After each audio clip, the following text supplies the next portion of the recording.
We went through in semester 3, semester 2 and 1. So we really 2 and 1.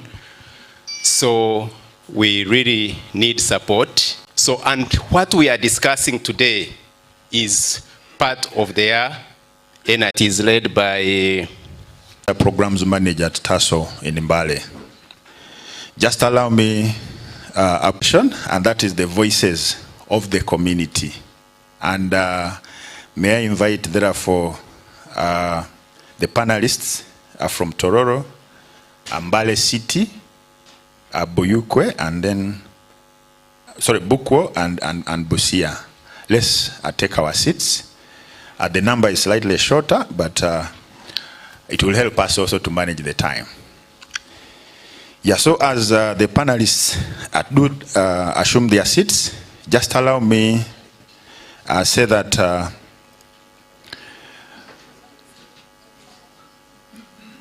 the topic today reminds us that data actually tells us what is happening. So all what the session we've been having before is what has been happening. But allow me to assure you that when it comes from the community angle, it's about why is it happening? Okay? So we are going to share why is whatever happening. And that is our voices as community. So these are lived experiences. These are the people behind that data that we've been hearing about. And so we expect that by the end of the session, we should be able to have shared real life experiences to complement the evidence, but also the community perceptions of the progress that is being documented. And then the remaining barriers we'll be able to highlight and also share what we need to do, adding on to already what had been shared previously.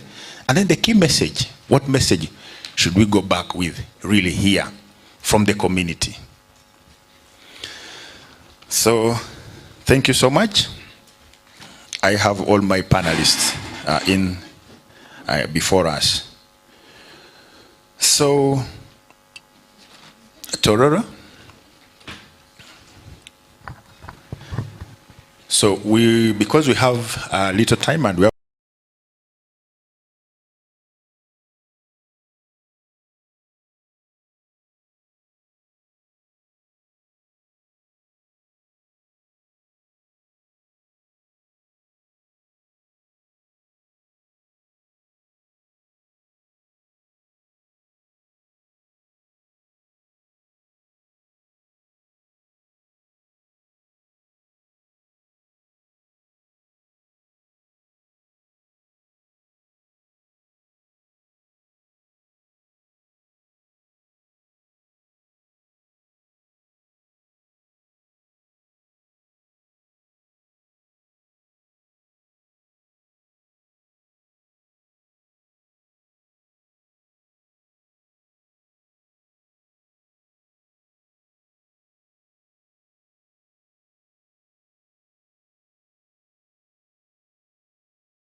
until they will come and work on you. So at times you get yourself that going back late, and at times they would be rude. You find that it is difficult. You get Kiswahili and you want to share with him or her in Kiswahili, the language you know best, but you find that you don't interact so well. But at the moment, what I can say, there is some improvement. They can also try to speak the Kiswahili, and with time management, they have tried also to improve on it. With the rudeness I spoke about, at least they have now the care and love for the clients. Thank you. Let's give some rounds of applause. If we did Asante Sana, I love that one. Asante Sana. We shall add you at the end.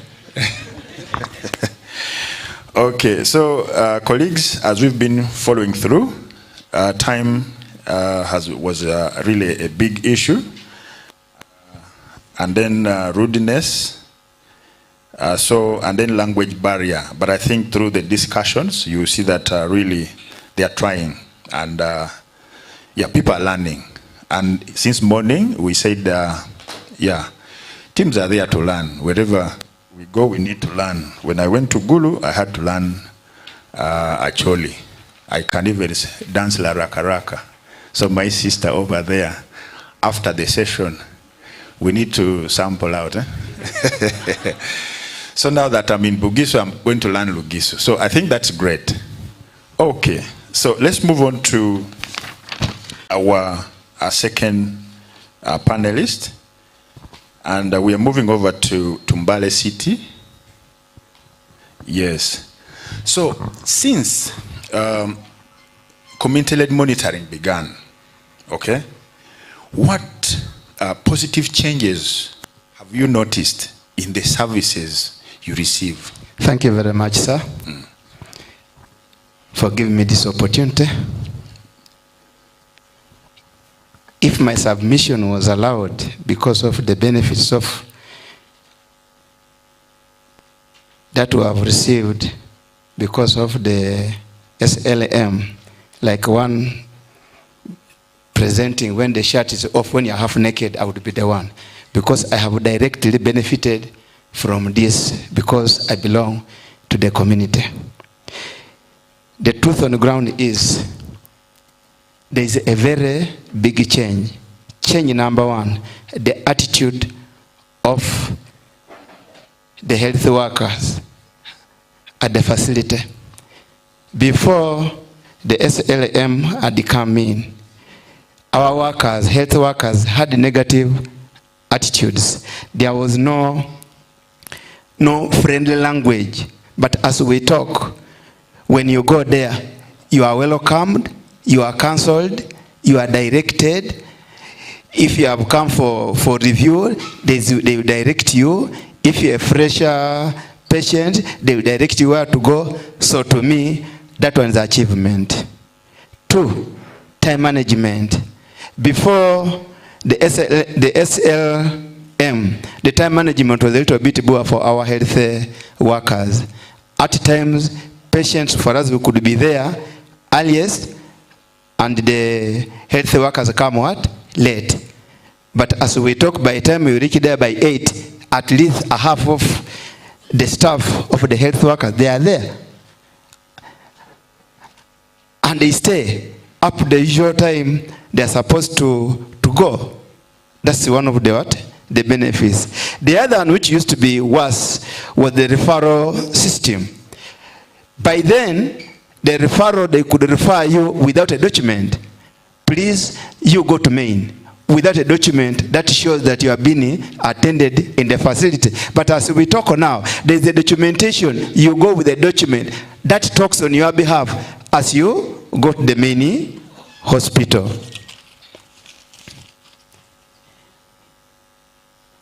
The other one was the drug stock. By then, once the drug stock is out of supply, that marks the end of everything. But as we talk today, there is a new language we always use, that drug redistribution. That they say, you wait, Dr. Mukuru, aliwo jagenze okuleta chi edagala. For us, Dr. Mukuru means the in charge. And these others, they are called what? Dr. Musao, Dr. Omuchala, ne Dr. Chi Omusaje. Whether he's a nurse, for us we call them doctors. So Dr. Mukuru, Linda agenza okudukira chi edagala. And in the course of the day, you end up getting what? The treatment. The other one is the system of feedback. After getting treatment, or after being attended, once you go for a role. But because of that, we are engaged and we are informed that give feedback. How was it? How was the challenge? Did you get healed? And how do you do that? Through suggestion, box of write something, either positive or negative. So that one is an achievement. The other one, the last one, is the increased awareness of a patient's role. At the first, patient, for us, when you go to facility, you don't know your role. But now we know our role, that when they give you the drugs, it's upon you to make sure that you swallow the drug until you complete what? The dose. By then, it wasn't like that, because there was nobody to explain. But I was only give you, go and what? Swallow. Then the other mistake was explanation. Maybe there is some drugs where they write 2 times 3. The way we could interpret was a little bit what? Different. 2 times 3, some of us we could interpret that to swallow 3 tablets 2 times. Some of us we could interpret that swallow 3 times. Some of us we could interpret that swallow 3 times after interval. You swallow, you get, you swallow, you get, you swallow. But now we are more or less trained what? People. They themselves have time to explain. And if you don't understand English, they try to explain in the local what? Language. Buno butegeza bubiri emirundi esatu. Zine esatu onako ulamba urine sawa abiri meka munya. Gabanya mu sawa abiri munya mirundi emeka esatu. Ze mirundi sawa munana. Bulori vanyuma sawa munana vira bubiri. Unana sawa munana. That is how we have greatly benefited from the efforts of community leading monitoring. Thank you so much. May God bless you. That has been very insightful. Let's add him another round of applause. Even me who doesn't know Uganda, now I can say, Mbiri, then Satu, Yes, I'm learning. Okay, but that has been so very much insightful, and we really appreciate. And CLM, thank you so much. We can actually now see the fruits of this engagement. And this really tells us that we need more of this. We need to see more of these changes, and more so in the areas Commissioner and the team engaged us through the private sector, then the other Mulungu. Yes, so I believe the next time we sit here, we'll also be able to have them on board and also share those experiences. Thank you, team. Let's move over to our panelist number 3. And we'll be moving over to Bukwa. And we're going to see, is there still need for us to do some activities? So if yes, what still needs to change? Okay? So despite the progress made, okay, what challenges continue to affect your ability to access quality of health services? Thank you so much. My name is Wafula Maximilia from Bukwa. So the challenges that is supposed to be rectified is stigma. Stigma has increased due to integration. So those days before the integration, we had art clinics. So that one, We used to go there and get our drugs. But right now, sharing the same place of receiving drugs, ARVs drugs, has become a problem to us. Secondly, challenges of stock out of ARVs regimen. For us from Bukwa, we are neighboring Kenya. So, due to that, the population has increased so much, and so that we share the ARVs drugs, and that leads to stock outs. So another thing is... I think our sister has been able to highlight to us some of the challenges that still needs to change. And from Bukwa, I think initial discussions, we also observed similar issues. So we still have a task to perform as we go out there. What she has actually mentioned is what we need to do when we go back. How can we be able to overcome this?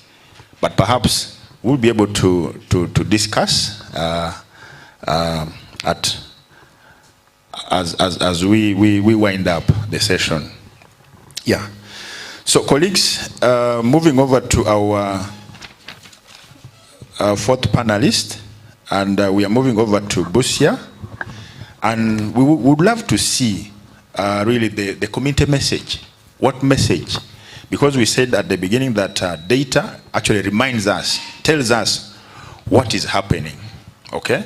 But the community voices assure us of why is it happening, and we've already listened to the other three presenters, but the fourth presenter really wants to share with us that if you had the opportunity to speak directly, okay, to the district leaders who are here, the Ministry of Health, who are also represented in this meeting, and partners who are here. So, what messages or recommendations do you want to share with us? Thank you. Thank you, Mr. Moderator, Commissioner, and all my colleagues. For me, I am Jambo Dixon from Busia. I'll speak as Busia as a whole, because we are just a bordering district, neighbor to Kenya. But for me, what I would like, the way our bosses, Minister of Health, Aswa, Udha, whatever, is that for us, we get the message, we pass it in the community for mobilization. And after there, so we are still in a need from above to help the community. Because most of the things they have been creating, like dialogues in the community. But we still need of, because these things to run, it needs financially in the side of NGOs. Because when I was here, I hear that we get support from Global TASO through any other NGOs like ASWA, whatever. So now, at least to implement financing, most of the finance, so that to empower the community to be hands or to involve in the all programs of health from the Ministry of Health and the other sectors. Thank you. Let's join our hands to thank our last panelist. He has actually summarized that we still need really the financial support to enable us to continue engaging with the communities. because what we have done is not enough. We need more. And we need more to be brought on board. So CLM, really, we appreciate. And this is the way to go. So colleagues, you've heard the voices from the community. They have really told us why the data that we saw happen, why things are happening the way we've heard. But also, when communities speak, health systems improve. And we've registered some tremendous achievement, although there are a few areas that still need what? Polishing. So we believe that when health systems improve, lives are what? Transformed. And so let's put our hands together to thank the team once again. Asante sana. Yongeza tena. Excellent. So at this point, allow me invite team to make some one or two observations to the community voices. Thank you.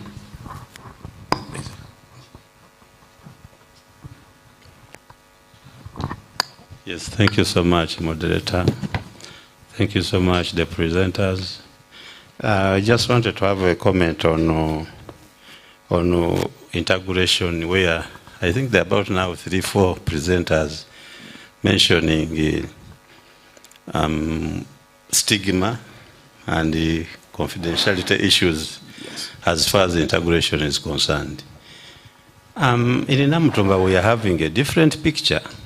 It is actually the opposite. You know, formerly, we used to have those standalone clinics, whereby you know that every Thursday, people who sit in that tent are HIV. But now, under integration, if you have enrolled people in chronic care, the one with... So if you are still having those challenges, I implore the DHO and the other stakeholders to find a way of demystifying this fear, because there will be no shortcut. Integration is now a policy issue. We cannot run away from it. Our experience is very different. We have optimized the staff. All of staffs now can handle those cases. Unlike those days where I would find that now these are the specialists in HIV, these are specialists in TB, these ones are in... All of them are now, and we're optimizing the same space. So I would encourage people who are having negative attitude towards integration. We should find a way of counseling our staffs, counseling our, if they were not properly trained, because our staffs were trained by partners on how to implement integration and follow the protocols which are established. So if you didn't have support in that, I implore the DHOs and other stakeholders to help such that integration can take root in those districts where they are having issues with stigma and discrimination. I thank you. Yes, thank you so much for that contribution. I think the point here is continuous awareness. I know that animal stigma still prevails, and ART delivery model. Now, this is a model where the corporates, more so the corporates, who are stigmatized, say to work to TASO, to work to the regional referral, or to work to any clinic, given their status, okay? Somebody feels, how do they see me there?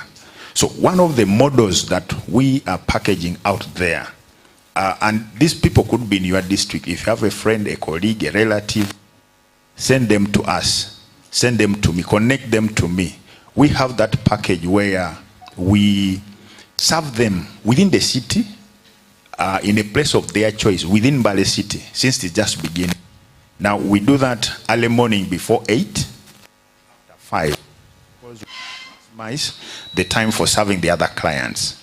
So, that is one way we are trying to balance this animal called stigma. But for confidentiality, I think we could be having some pockets where, given that rooms could be few, so in some health centers you find that there is not enough space, and that somehow compromises. But what we've done is that if there are trees around, we encourage the councillors, we encourage the other colleagues to sit and space themselves such that a client is given privacy to express themselves, but also to get the best of what they really need. But it's a valid, and we just need to continue counter-reacting it, but by creating more awareness. Thank you. Over to the next. Thank you very much, moderator. I had two issues. A doctor has ably handled one. The next one is, I want to appreciate the team, but if I can use Tororo as a case study, you gave us very good testimonies. Where I see it, what was lacking is the linkage of those benefits to the initiatives of CLM. Because you are aware that CLM has different initiatives.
Then there is one right in the middle.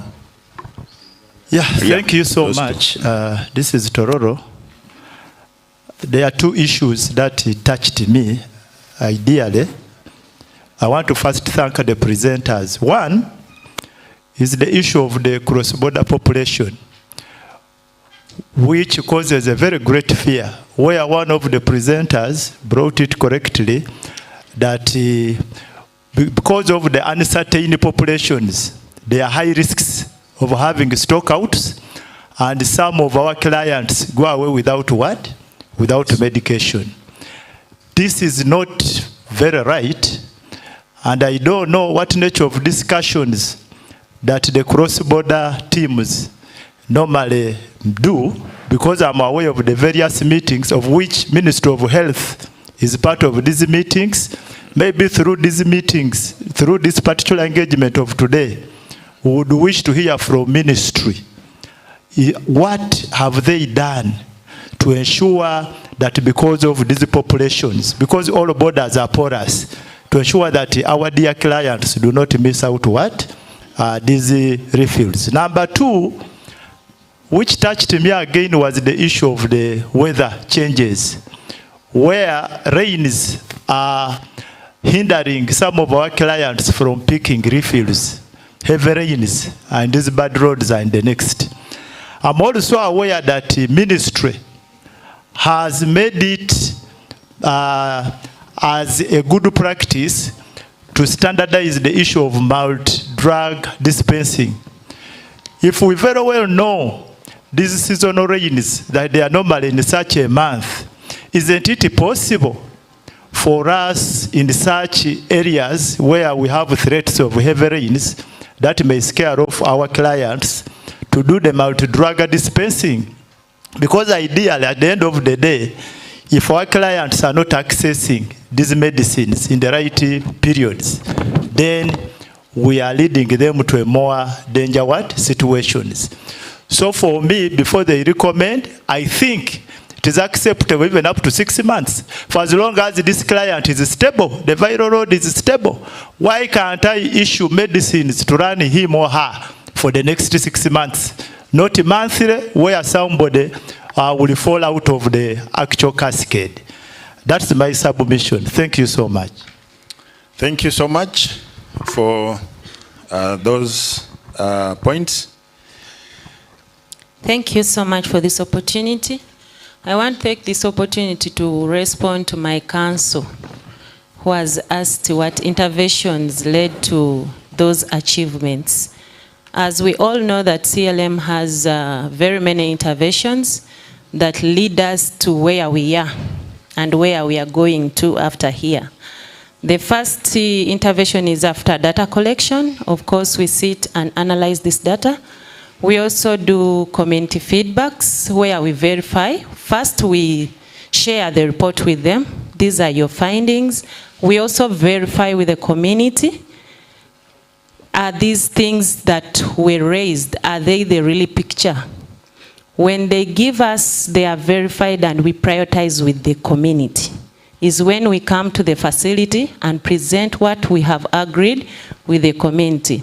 You realize that in Tororo, some issues are not raised to facility level because we have harmonized it with the local leaders during the community feedback meetings.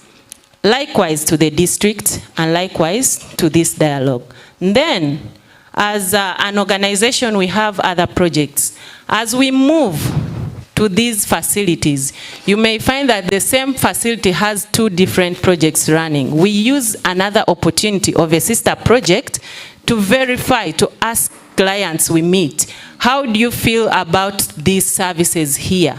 Are there some changes? They will tell us those changes before even we reach to the in-charges and the health workers who are there. I don't know, have I made some little sense? Maybe, or I have confused you the more.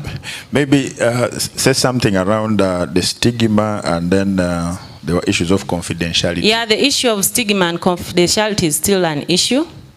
One, it's because most of our facilities are overpopulated.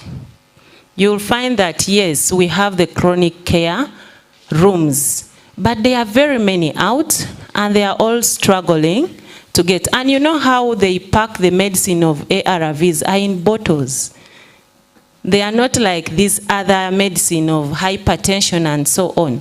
So when you come out with your bottles, they make noise because they don't fill them to the top. So anyone can suspect. And also the negative attitude, the pressure of the overwhelming numbers of clients also contribute to the stigma. I am asking for clarity. Maybe I have an issue, the medicine is taking me bad, and the Musau is like, no. I have very many people to work to. Gendo mire dagala rio. And in the local setting, anyone who hears the word dagala, the first thing that comes into the mind is ARVs. Not Panadol, not amoxicillin. The issue of privacy. Our hospitals do not have enough rooms. If you go to Bison Health Center 3, that place is packed. If you go to Panyangas, the health facility is very packed, even to an extent that a health worker has to struggle to enter into the ward or the room to attend to this. For Panyangas, you'll find that the general ward, the beds are few. The time we went there for feedback meeting, we found a client, 2 clients made to share a bed, and they were of different sex. How do you ensure privacy when giving treatment in such environment? When we are talking about stigma and the confidentiality, that is the picture. I think for the cases, the issues under discussion, that is stigma and then confidentiality, it's something that we need to create enough room. We need to, it goes also back to the earlier submission made that perhaps we need to bring on board some more staff so that when we have more, then clients will have enough information. But for now, we are also encouraged to use the expert clients. Okay, I believe in our facilities we have these role model clients whom we can train, engage, to give good health talks here and there as we pursue the other issues of getting the technical staff brought on board as we negotiate with ministry. Colleagues, I think let's have 2 or more, and then 2, 3, 2. Okay, 2, and then we move on to the next. Okay, 1. Okay, thank you, Chair. To give the poultry, the heifers, the pigs, for them to grow big. So definitely now we have this challenge, and I feel that maybe with this we need to have that opportunity of interacting with our communities, ensure that they shouldn't do this. It is dangerous because giving this to the animals we eat, we don't know what it will result to in future.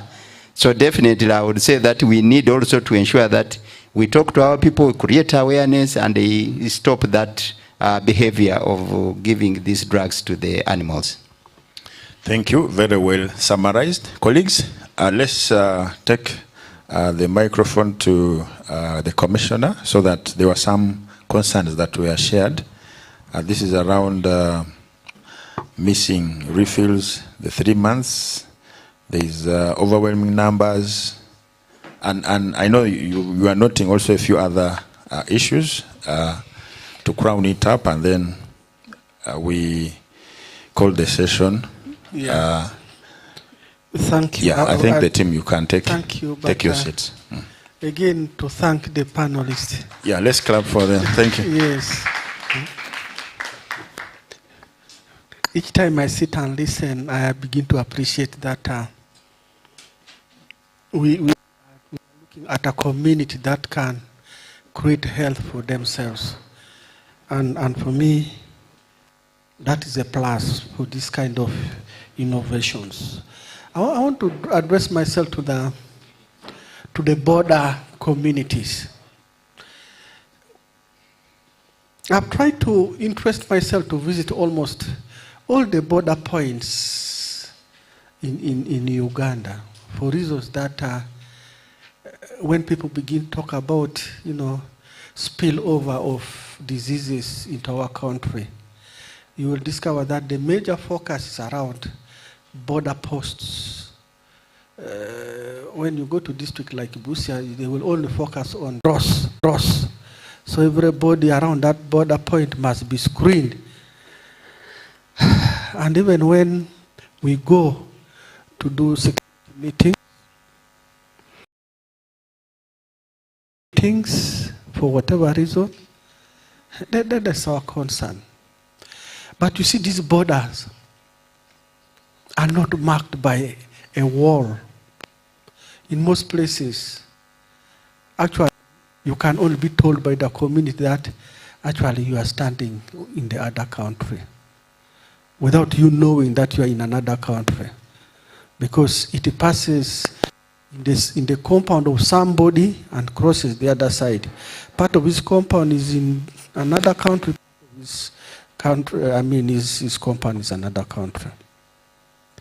And so we only, begin to say, our people are not crossing to come and get, refills when we put into context that they must pass through those roads. In most of these communities, people look for where is the service. If it is a school, it is on the other side, they will just walk there. If it is health facilities on this side, they will walk there. There will be no, nothing saying that for you are not a Ugandan, so don't get ARVs from here or even TB from here.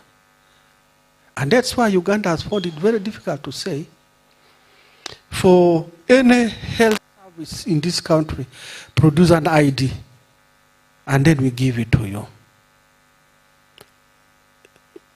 In the border between Uganda and DRC, it's like Uganda serves the entire DRC when it comes to health services. Same with border with Southern Sudan. And I believe even this part of Uganda and Kenya, it may be the same. And so my point here is that in our midst here, there are people who go almost routinely to go and attend border security meetings.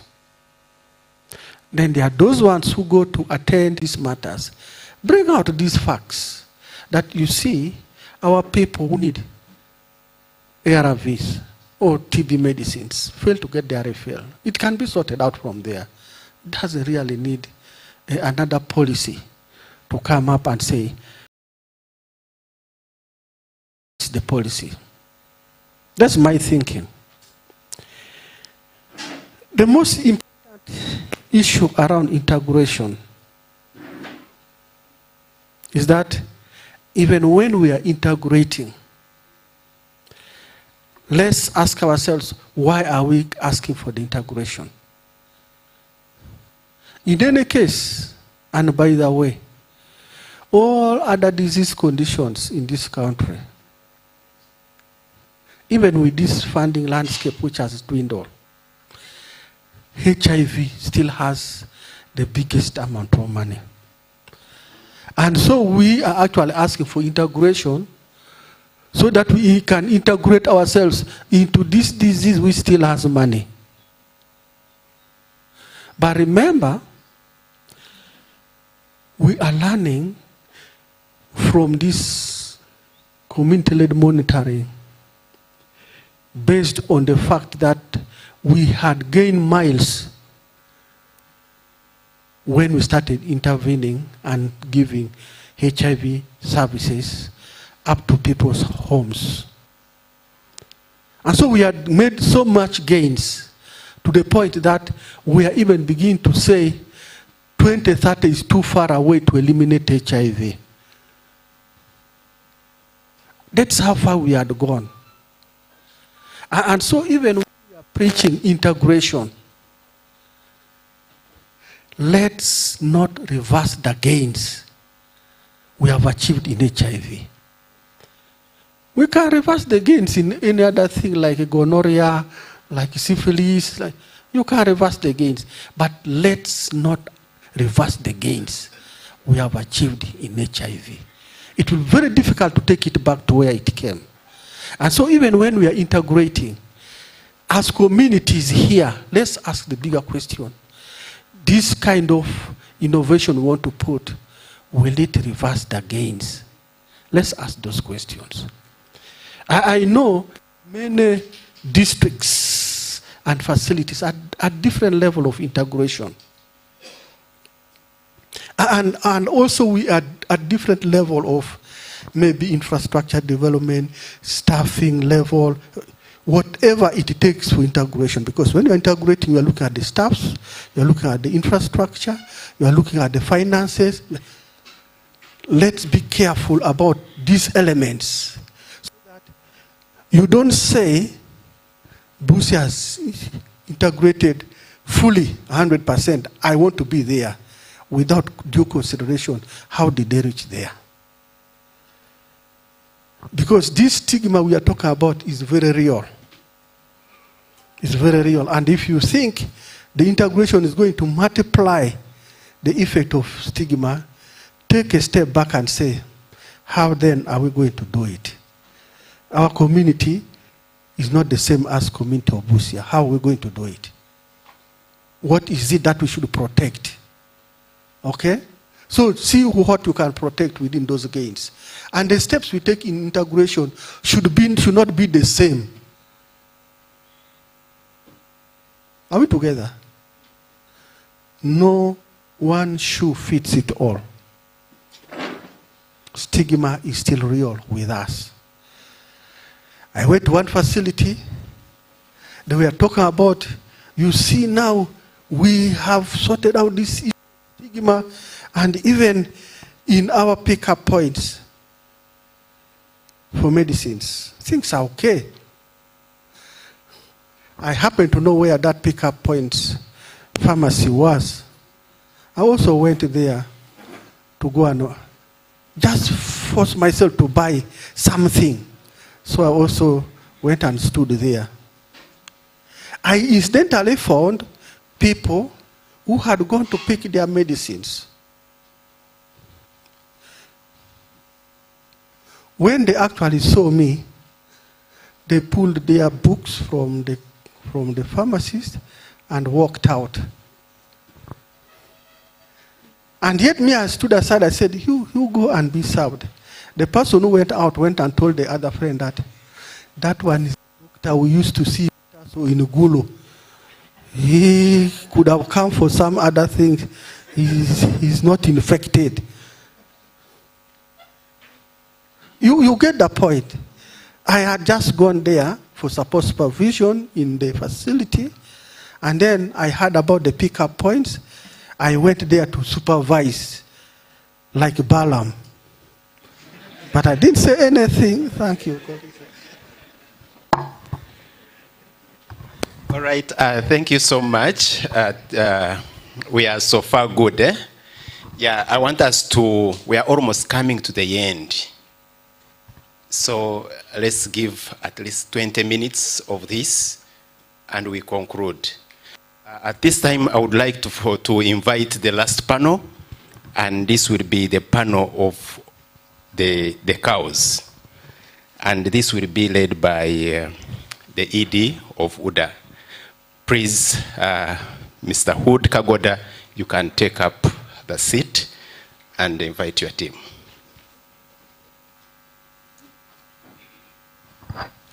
Okay, thank you, and a very good evening to everyone. Good evening, ladies and gentlemen. A big thank you for the resilience to be with us up to this moment in time. Let's clap for ourselves. And we are appreciating, but again, at the end of the day, we need to have this timely discussion. We cannot leave until we listen to the leadership from the districts. So we are requesting that you support us push a little bit extra, but also to just check in to what extent can the respective cows in their capacity commit to managing some of these issues. We have also observed that not all these issues are actually technical. Some of them are adaptive and require local solutions. And in the same faith, can we then talk about leadership? Can we talk about accountability? Can we include sustainability of CLM activities in these discussions? Can we also talk about institutionalizing CLM at a district level? And ladies and gentlemen, for me, I wanted to even change the format. And now that we are heading into commitments, we have the podium back. And we have at least 3 chief administrative officers speak to us, but also commit to us as we are coming to the end of the dialogue.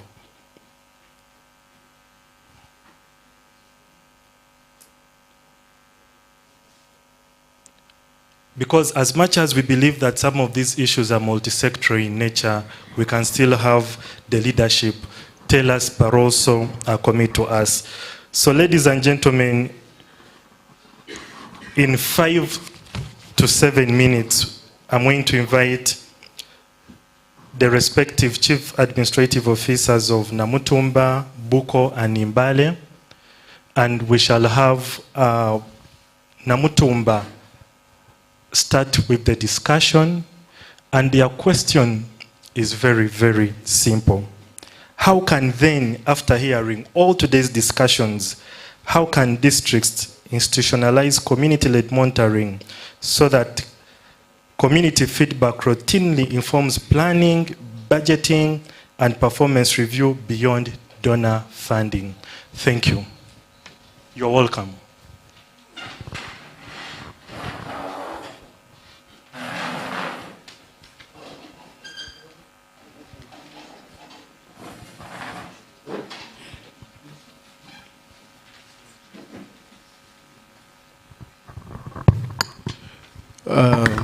Protocol observed, given the fact of time.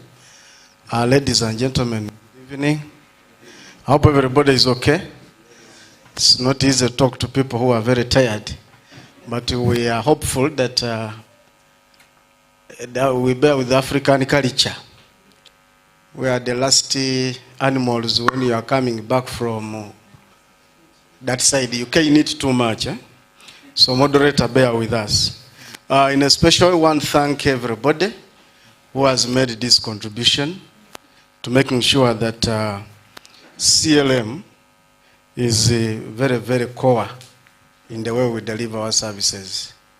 My name is Waweyo Abdunasi Mdenya. I'm the Deputy Chief Administrative Officer of Namutumba, and currently I'm also the acting cow of that district, pending official takeover by my senior who has already been posted. So as of now, just bear. I'm enjoying the seat. Mr. Commissioner, it's not easy to hand over, but I will hand over. Committee-led, of course, monitoring. We want to say that the element related to institutionalization of CLM is core. We have automatically already existing structures. I want to appreciate the submission on HUMIC, where people are saying, yes, they do exist, but they are having gaps in appreciating on their core roles and tasks. I think as a technical, we want to pledge that we shall try to build the capacity of HUMIC. If you build the capacity of HUMIC, which works with our partners in service delivery, I am very sure that this will definitely go far in terms of making sure that CLM is part and parcel of the day-to-day operations at that level.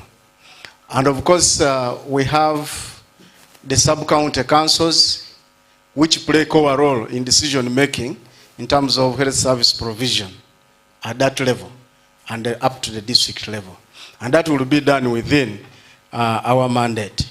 Related similarly to budgeting and planning, one said that feedback that is coming from the partners should be shared at health facility level. What actions do they want us to take up? Then once that is done, automatically, with the presence of a sub-county technical team, it will definitely end up where it is over and above their mandate.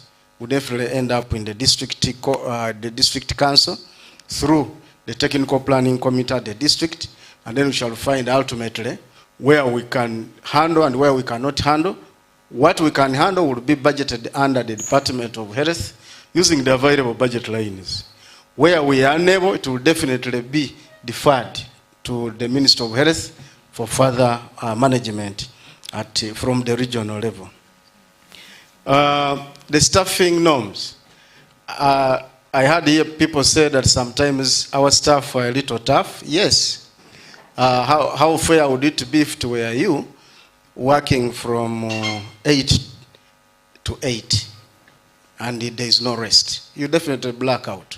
So what we are going to do here is to still continuously write to the Ministry of Finance through the Ministry of Health to clear, so that we are able to recruit and we have an expanded staff. If we had Tororo not doing very well, similarly Namutumba the same. All these districts are not doing very well in terms of recruiting of staff. So if we are given a budget line to see how best we can add on the human resources for health, we want to be very sure that some of these gaps identified through CLM will definitely be addressed. Yeah, I grew up knowing that a health worker oba omusawo asula ku ddwaliro. That's what I grew up knowing during those other days, which I don't want to talk about. But those other days, Commissioner will bear with us, nti abasawo bali basula ku ddwaliro. So it would be very easier for these vassals to quickly give services to that population at that time. So I think local government, we at local government level with Ministry of Health and Ministry of Finance, we may need to sit down and come up with a serious plan of housing health workers so that they stay at facility to quickly be in position to give to our people services. The element of performance beyond donor funding, yes, definitely when you get a partner to support you, the role of that partner is to awaken you. So working beyond donor funding is integrating these activities into our smaller budgets, definitely available. And we shall do within the means of what we can do in relation to the structures I've raised above. Thank you for listening. Another round of applause. So, thank you very much, Kao, and indeed we are going to hold the district accountable when we come back here in another dialogue like this and check in what could have transpired from these commitments. Ladies and gentlemen, allow me invite Kao Buko.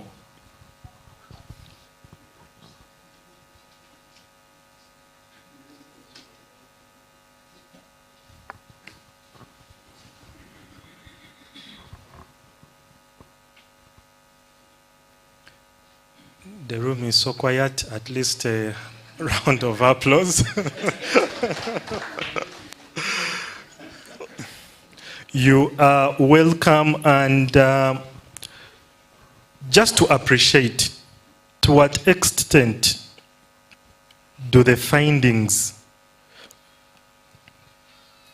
be integrated in the planning and performance processes at a district level. How can the district then leadership strengthen the coordination, resource allocation, collective responsibility to improve health services in the district that you are in? Thank you.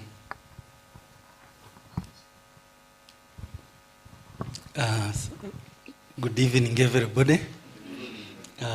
Thank you, MC, the commissioner, the different delegates, the CAOs, the DHOs, and the representatives of the different districts.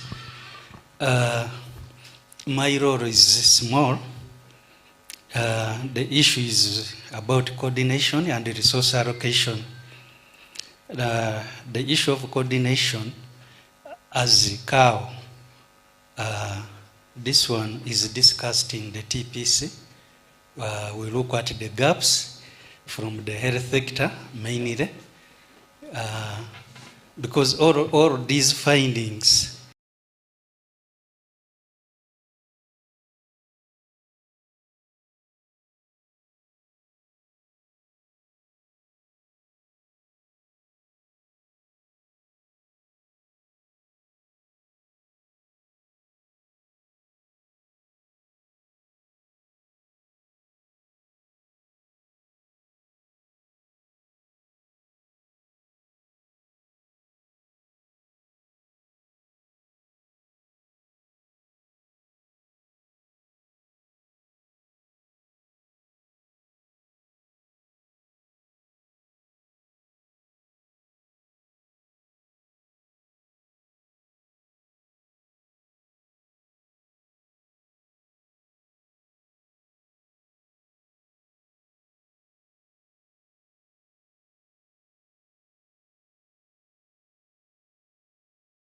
we are relying on the nurses and midwives.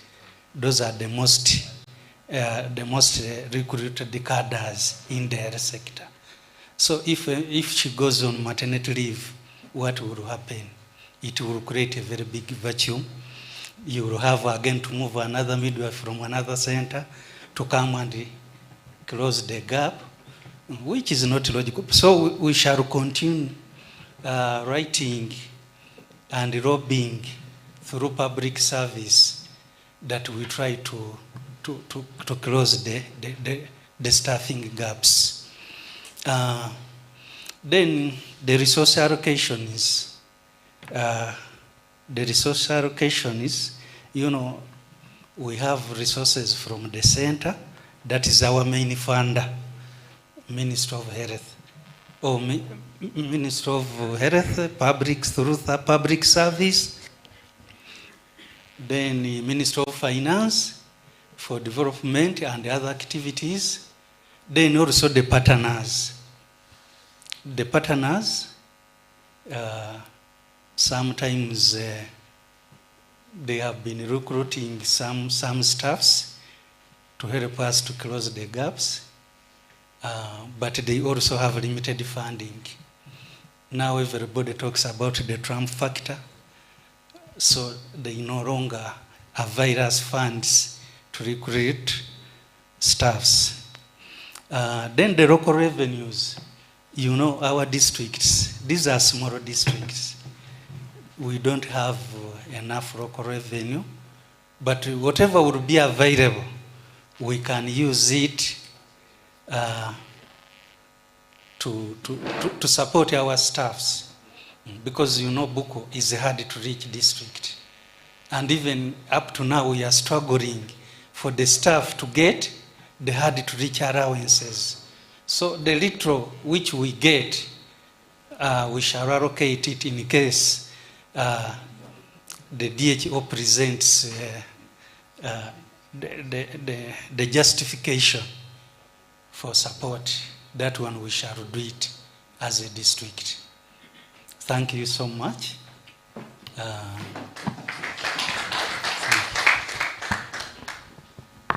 Thank you very, very much, Manakau. And just like the previous, it's that time that we have Kau Mbale.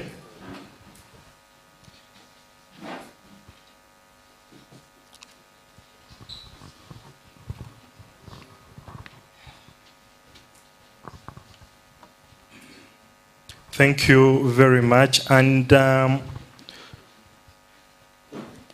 we have had quite a number of platforms, but also the grant allows for discussions before even these findings come at this level, the regional level. And that is at community, facility, but also at district. And even when that is possible, we are having district leadership not being part of these engagements. And in many cases, they are delegating people to represent them, and in that they are not picking the actual issues that are coming out from the evidence collected from the community. And we then want to speak to leadership of the cow to make sure that actually these issues are being listened to, these issues are being actioned, and they are being followed up, but also prioritized. Over to you, Kau Mbale. Thank you. Thank you, moderator. I am not Kau Mbale. I was only given the shoes to put on, but they are big like boots. I'm called Wandos Robert of Uganda. I'm a senior community development officer, but I also coordinate HIV programming in Mbale. But I also support Uganda AIDS Commission in the region. I want to say that good evening, everybody. You are very welcome to Mbale. But maybe before our neighbors, before you go away, we are having our thing here in Mutoto. Please, you pass there and see what is happening there. We are launching our Imbalu on a fast circumcision, but our teams have been on the ground for the last 3 weeks. And of course there what happens is drinking, dancing, and sleeping on the ground. So please, you can pass there and see what is happening, but in the wake of HIV, I'm also having challenges because my colleague there, I will find out, they have asked for condoms and I'm not having them. I hope you neighbors, if you have some condoms, please, you help us. I want to say that we are really very grateful for this initiative of community-led monitoring. I've been participating in this myself, and I want to say that as Mbale district, we have prioritized this. And we have been working very closely with the Munyipa to ensure that we can be able to improve on our service delivery. I also participated in the feedback meetings, and I was also participating in the dissemination of this information to communities where we collected this information. And to us, it has given us some basis on which we can be able to track certain issues and gaps and can be able to attend to them. Of course, this information we share at facility level, and we ask the facility in charge to ensure that those issues are factored into their plans, and wherever the gaps come up, we have also tried to ensure that we respond to them. Of course, there are issues of customer care, complaints from the communities that they are not attended to well, but we have been working with some partners to ensure that we can be able to bring some of the health workers on board by giving them some capacity building on customer care, and we have done that, especially in the area of key population service delivery. We have really worked very well, and we are progressing well. I want to say that of course, we have been having our routine monitoring, but it has not been very, very focused. But I think with this, we can easily be able to integrate the CLM into our routine monitoring. Of course, we do on quarterly basis. We go and monitor. We have been even going to facilities, but we go there mostly to check on the attendance. But we have not been going into details of finding out on the customer care and the satisfaction of services. But I think for us, this is an opportunity where we can be able to integrate, and I think that should be able to help us to sustain this after our partner pulls out. I think this one, to us, we can be able to do it. Our SACCOs at sub-county and PTOs at town council, they also do the monitoring and awareness creation, especially in the area of primary health, and they also go there for education and things to do with the environment. They also take this information to our communities, and I think when we incorporate them, we integrate them into this, we can be able to make sure that the information goes to the ground, and we can be able to improve our service delivery. But of course, this would be the basis where we can be able to track and know where the challenge is, and we can be able to respond to it. Of course, we also have structures.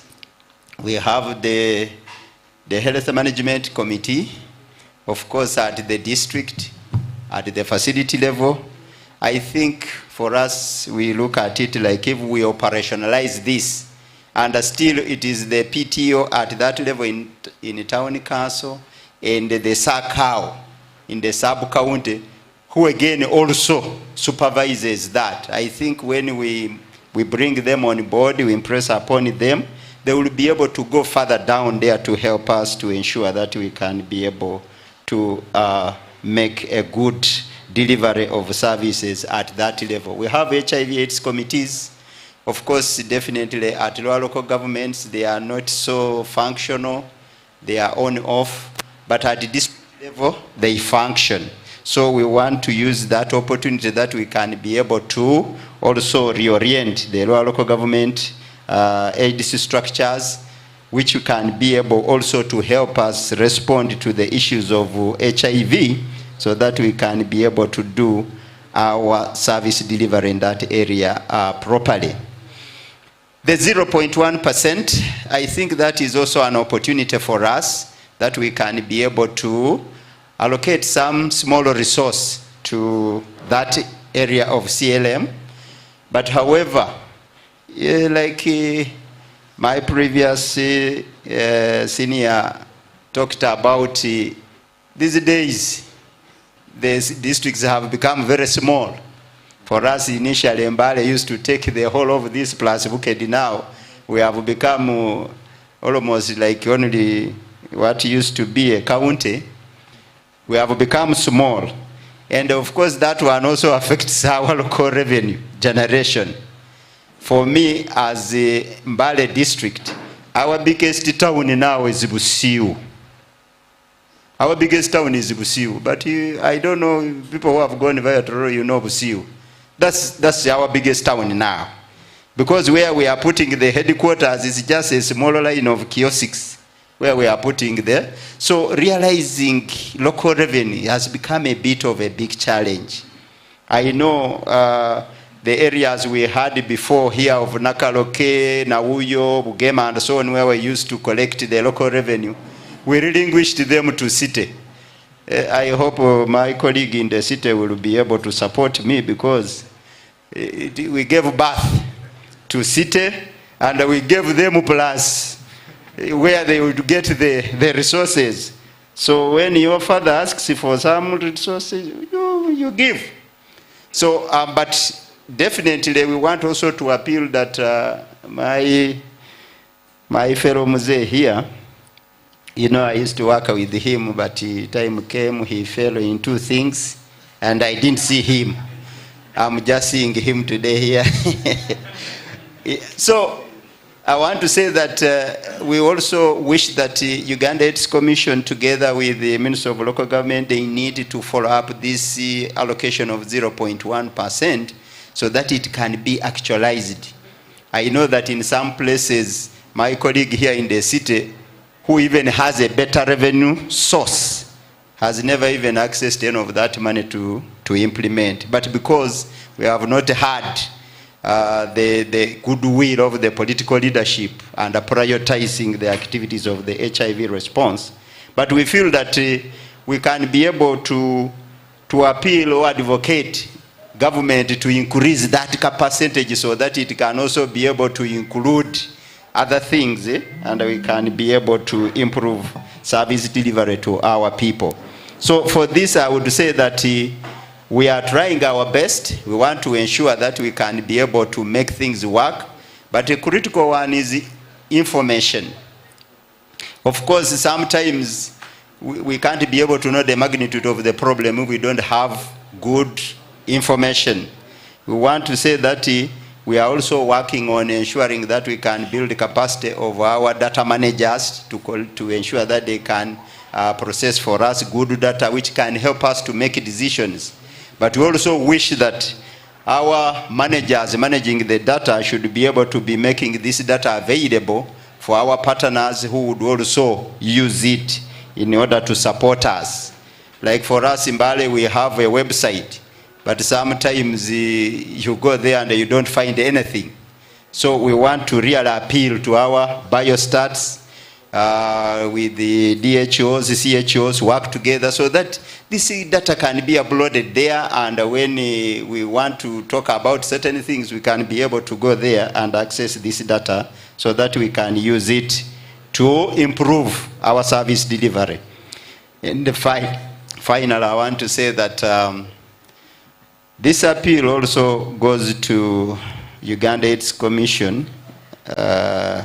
If you one time you are there, I want to say that it doesn't make sense if we are talking about the local revenue you have Mbale district which can be only able to access like 2 million in a quarter, and then you have the city which can access like 10 million in a quarter, and we are responding, and you are assessing us the same way.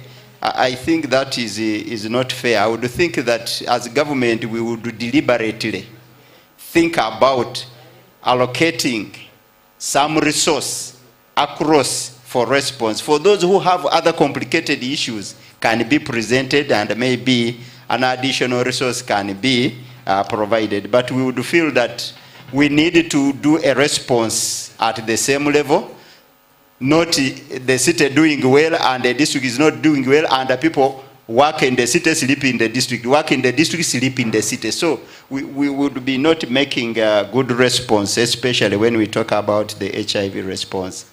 I want once again to thank you for listening to me, for God and my country. Thank you.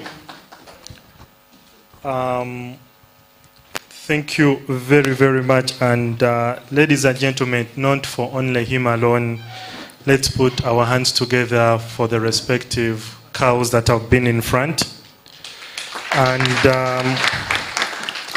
this is really to thank them for appreciating the CLM model and being able to articulate these issues in such a platform, but also in their identifying issues to sustain at their very districts. So we are grateful, we thank you, and we pray that you keep, with your leadership, with the technical team, being part of these feedback meetings, appreciating these issues and managing them as they arise in your respective districts.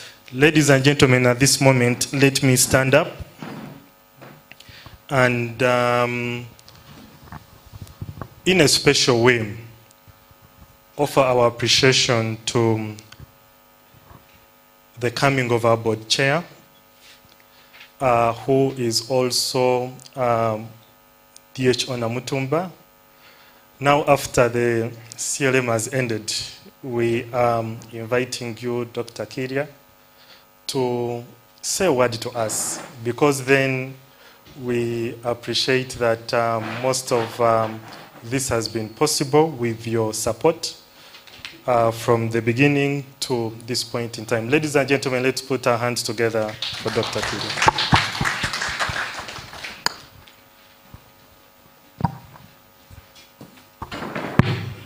Thank you so much, Edie. Members from the CCM, our commissioner from Ministry of Health, partners from Taso district leaders who are here, all CSO representatives who are here, my colleagues, DHOs from different districts, ladies and gentlemen, good evening. I'm Dr. Chiria James. I'm the district health officer substantively of Namutumba district local government. But right now, I'm here in the capacity of board chair, Udha.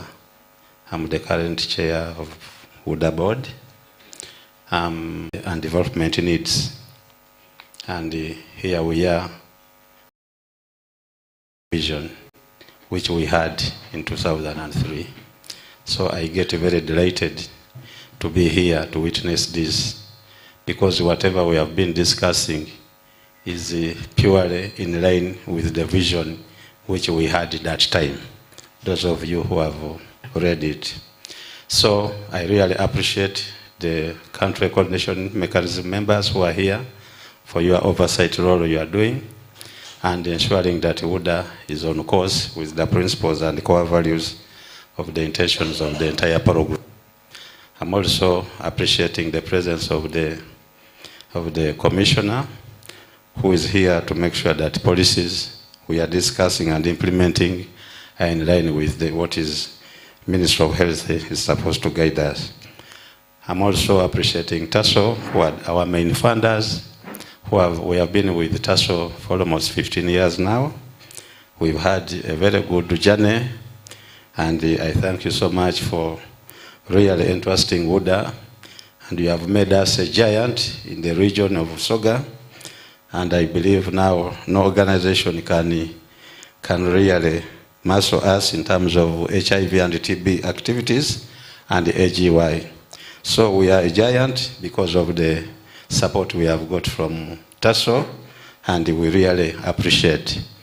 We thank the districts we are here, where we are implementing, because we have crossed from Busoga. We are now in some districts this side, and we really appreciate your support and the way you have embraced our programs, because as a district-based service provider or program manager, I know the challenges we get when we partner with the districts.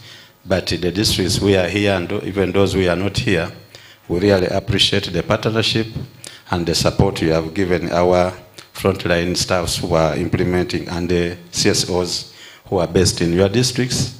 They are doing a commendable job. We thank the CSOs because, like the member from CCM said, they give TASO money from Global Fund as the main recipient. Then if we, the SRs, also get the money, and we also channel it directly to the CSOs. But along the chain, we all have eyes on. But I must mention that ever since we started that partnership, we have moved on well, and we have not got so many challenges. So I request that we continue with that spirit, such that we improve the lives and livelihoods of our people in the societies which we serve. I thank the Secretariat, which is led by Hood and your team.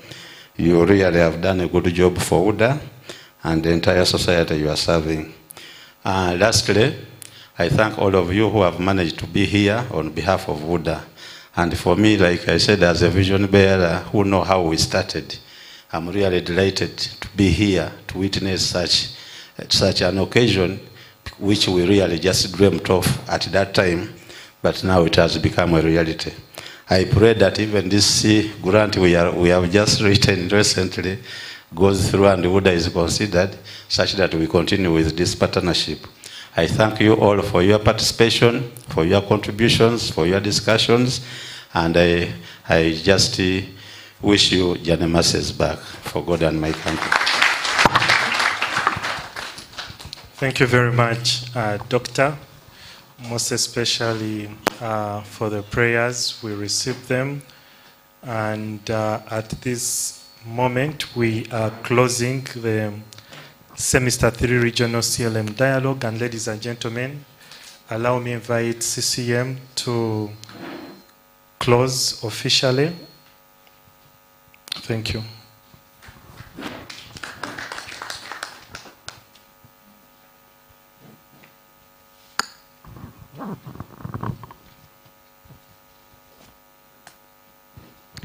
Good evening once again. You must be very tired.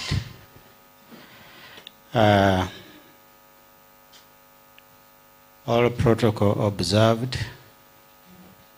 Ladies and gentlemen, I want to take this singular honor to appreciate you for sacrificing the whole day here. I know as big people, confining yourselves here the whole day is really a total sacrifice and a signal of total commitment to CLM. On behalf of the CCM board and on my own behalf, I want to appreciate TASO, Minister of Health, Leadership, Udha, and different district leaders. Hearing given from the founder of Udha, I longed to see who is this person, but today I've seen you. I'm really excited that you could carry back home. In addition to what you've done, that you could carry back home. In addition to what you've documented, one is documented. One is the voices have come through and are saying that they need a high-level advocacy to increase on the wage bill so that human resources are really recruited and are able to fill the gaps following the different, very frustrating percentages that each district was able to share in this meeting. We would also encourage the local government leadership at that level with your government at the Ministry of Health to ensure that all the structures needed at the facilities to host our staff so that they are available on duty at will would be considered as a very high issue that can be taken at the national level. The other thing is increase on health financing. I know that in this budget of this financial year was looming around 5 trillion. And I would encourage that most of this money is channeled down to local governments so that we can feel the impact of that money. We shall also take on the issue of supply chain to minimize on the stockouts in some of the areas that you've highlighted. And this is very key that a series of engagements are still on with CCM Board, Ministry of Health, NMS, GMS, to ensure that we have all this aligned. And I believe you've seen some great improvement, as much as there are so many other still hiccups in the supply chain. In this grant that is coming next year, we've allocated a lot of funds to address most of those key gaps on the supply chain issues. Policy alignment with different service providers is very key at the Ministry of Health because most of the policies that are very, very beneficial to our people are shelved according to the way we've listened in to the different voices coming through. There are some policies that are just a shock to them. And so we need to ensure that all the voices and the policies that have come up should be disseminated effectively to every person so that they are able to understand.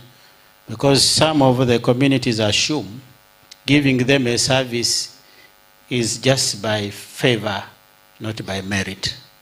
So some should be able to understand this, and this can also be articulated by different civil society organizations on the ground. As CCM Board, we shall continue to provide resources. At the national level, we have committed ourselves, and as we speak, we have already approved funds from Global Fund, which we are sure of, as the chairman of Udha said, Udha may not miss from this money. Okay.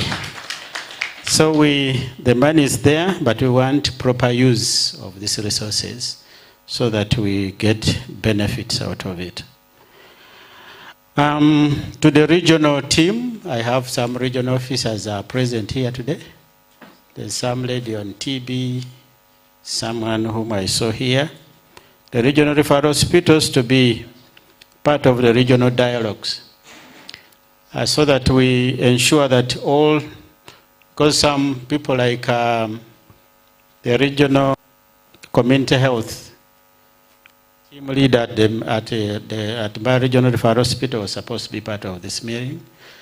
And then we also recommend that these regional teams will be able to help raise other issues associated with the medical management, and they provide good support supervision. The regional team should also provide e-medical system that can now be cascaded to the lower facilities. You know, at the regional referral hospital, we now use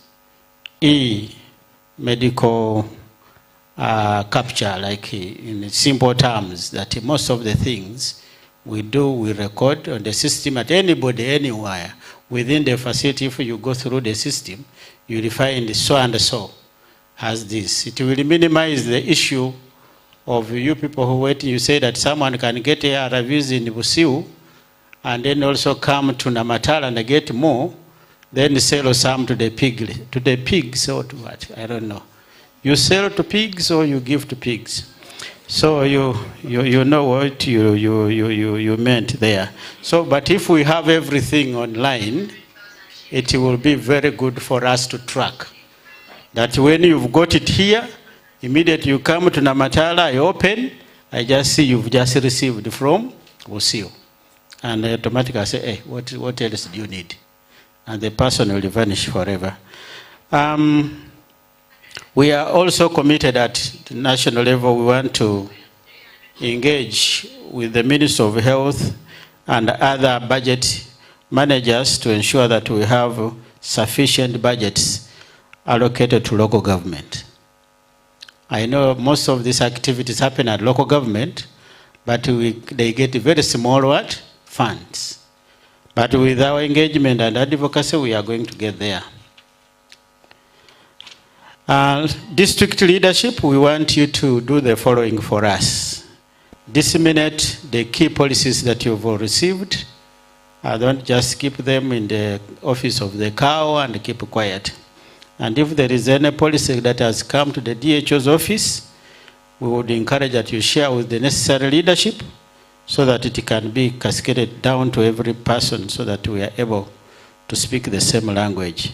Number 2, for the district leadership, we want you to strengthen support supervision, in which is an integrated manner, where you need to engage with the civil society so that they know what you are doing and you also know what they are doing, and together you become partners in ensuring that there is effective service delivery. There is dissemination of policy, but there is also enforcement of policies. We were a bit ashamed at the national level when one of our colleagues, the minister, came around some of the districts and he was unearthing common things that we expect you to have done. You know, it becomes a big shame and makes you to feel like maybe you are not doing anything. You see someone coming to count your stuff and he tells you that, hey, you have ghost stuff. It's a shame. So please, let's strengthen the enforcement of these policies so that we don't have such challenges again. District to strengthen the coordination mechanism with all the civil society organizations in most of these key meetings at the district level. Most especially the extended district, it is called DHMT, that one. We need to strengthen that coordination, including all these monitors and so on and so forth, so that they can bring information, discuss it, and come up with strategic recommendations and assigning each other responsibility of what to do. COWs to champion the CLM function in the entire district. We are counting on you, the COWs, to be the champions of CLM. And anytime, you know, with us, Global Fund, we just come at any time. And we want to ask you so many things associated with CLM as a cow. And if you don't know, then we shall assume that, hey, whatsoever you came to attend, you left it here.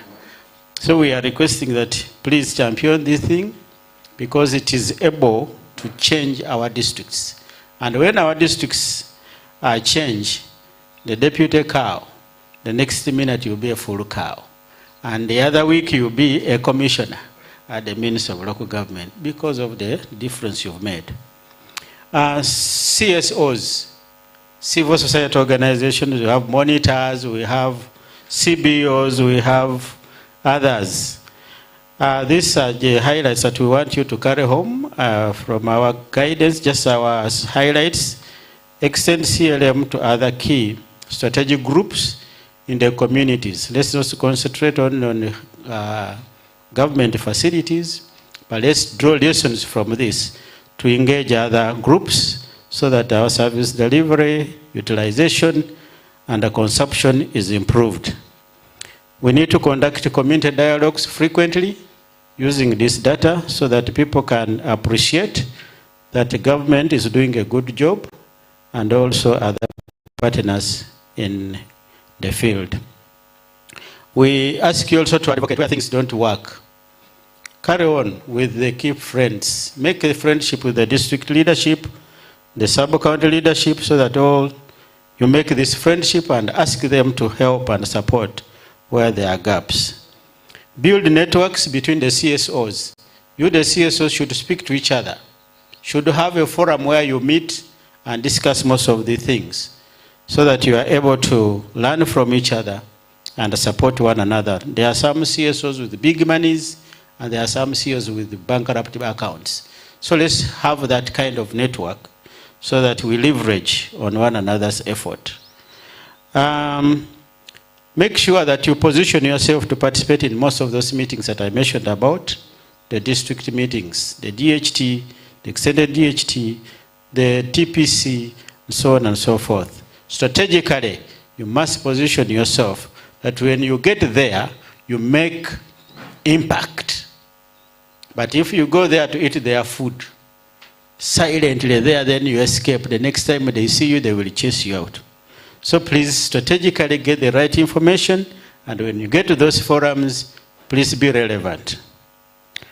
Finally, the civil society asks you to promote community development, resilience, and commitment, ensuring that you are the voice of the voiceless and everybody is waiting for you to speak for them. So if you gave your life to speak for the voiceless, please stand for it. And God will always keep you blessed. Udha,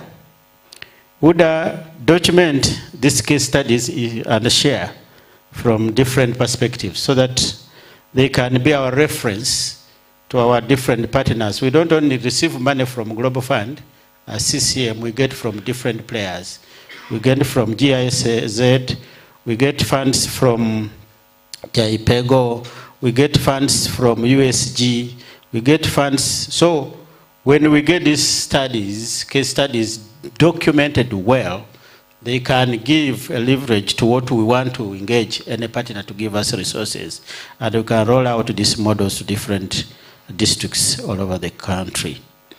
Number two, please, when you are sharing this information, relate it also to the 3 diseases indicators. Let it show that CLM, what has done, has improved the indicators of malaria, TB, and HIV. This is the heart of Global Fund support, and we want to see that as much as the health facility staff have increased, but as the malaria indicators dropped. Are we seeing improvement in those HIV indicators that we have drawn down? As the commissioner said some time back, he said, we have not achieved the 95, 95, 95, the third and second and third one effectively. So when we do this, it will help for us to align our resources to the indicators we are looking at. Also provide, this should link to RSSH, key blocks, which you know as modules. So this could be critical to guide our decision making at the national level. You need also to be critical in documenting the baselines in the new districts that you may find yourselves in, so that you are able to show progress over time. Engage the PR2 to be part of the technical working teams at the national level. That is, interministerial meetings happen where the permanent secretaries of different ministries come together, and when they are discussing, when you take this information, the data, the evidence will guide TASO. When they are in this meeting, they can also advocate to be there if they are forgotten, but when they get there, it will be very important. 0.1% that is supposed to come from USC to leverage the structures of HIV committees from, they are called DAC, then SAC, then PAC, then VIC. Is it VAC or whatever? So you need to follow up with us, and we actualize this. We want the US to actualize this kind of funds. It is there, so we want this to be able to make sure that we achieve what we intend to achieve. Those are the few highlights that we captured at the CCM members on this meeting, and we look forward to ensuring that we get to greater levels together. And with those few remarks, I want to really congratulate Udha for making all these very, very important persons to leave their comfortable zones to be part of this meeting. Let's give a hand of applause. On behalf of the system, we want to appreciate the Commissioner of Community Health. You know, getting a commissioner, by the way, I don't know whether you heard of somebody called PLO somebody. He keeps speaking a lot of inspiring statements. In our country, having a commissioner in your meeting is like, it's a great mystery. It's a mystery almost. Dr. Pendo, we really appreciate you for being really community health. You know, wearing a hat of community health, it means you are down on earth and you are for the people. I take our sincere greetings to the teams at the Ministry of Health, and know that we are committed as a Global Fund to supporting you in any way to make sure that our country is at greater levels. And as partners, I want to encourage you, all partners, to work together, share information, and then together we shall celebrate the proceeds from our efforts. I want to thank you so much for God and my country. All right, thank you so much. And Mzee Chemiko has closed the meeting officially. But I want to pass on the administrative announcements so that we can part this press. So once again, I want to say thank you for being patient from morning up to this time. And you are still energetic. You have made my work very easy because you have been active throughout since morning up to this time. And I'm very grateful to see that you are still vibrant. Also, even if we add another panel, you can still welcome it. Yes. Now, at this point, I want to request anyone who could have not registered with the Secretariat at the behind table there, please do so. And if all of us who have been able to do that, when you are reaching on the last stair, as you are sloping down, check your phone and see if it has rained there. If it has managed to rain, you continue. If it has not rained, come back. I wish you the safe journey. Thank you.